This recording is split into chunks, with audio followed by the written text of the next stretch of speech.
Today, there's immense pressure on people in terms of the workload, in terms of the amount of information they have to handle, because they're working with people from different disciplines. The fact that we're always on because we have this technology that follows us around everywhere, because we're working with people who are on the other side of the globe. There's no real effort on the side of many organizations to delineate these boundaries and say, this is what we expect from you, and we don't want you to push yourself beyond your limits. When that kind of implicit agreement has been given for people to go further and further and to take more and more on, it leads to people buckling under the pressure of that strain. The recent research in positive psychology has found is that happiness and well-being are not things that are nice to have, they are essential. When you are in a positive state of mind, that's when the human mind is able to explore new things, make new connections, and that's when we're more open to other people. We realized that not only was well-being important for the individual, but how important it was for the company itself. And the reason it's important is because in this knowledge and creative economy, we really depend on people to be in a positive state of mind in order to do their best work.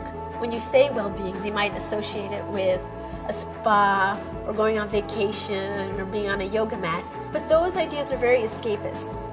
It's like as if in order to feel well, you have to run away from your everyday life. Whereas what we're saying is that you can experience terrific well-being in the workplace. It's important for you to move throughout the day. It's important that you take care of your body, that you take care of what you eat, what you do, how much you exercise throughout the day. But it's also important because what people forget is that they are part of the architecture. We are actual physical element in the space. Space tells us, without saying a word, it tells us what we're supposed to be doing, what we're allowed to do, and what we're not allowed to do. If you want to encourage people to be more social and to create community, you have to create spaces that say this is a community. These are spaces that are dedicated for you to have a private conversation. Here's a place for you to celebrate something. Here's a place to share information with everyone. So the space definitely can give a message and promote well-being. Out of all the different recommendations out there for improving well-being, and there are many, we identified the 6 that were indispensable and fundamental. The first one is mindfulness, focusing the mind, controlling your mind. The second is authenticity, being yourself just every day. The third is the notion of belonging and the notion of constructing a tight and strong community of people. The fourth is the notion of meaning, feeling that what you do has an overall purpose. The fifth is about optimism, how you view the world with a positive mindset.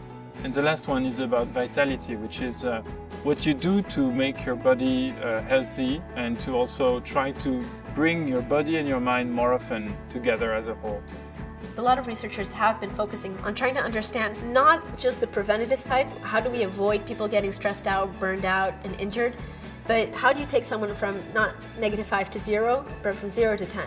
How do you help people flourish? One of the things that really inspired our work was thinking, how can we make it so that people leave work healthier at the end of the day than when they arrived? If we're sick or depressed or concerned or preoccupied, then we're not going to have the mental and emotional availability to do the creative work and the collaborative work that's being asked of us today.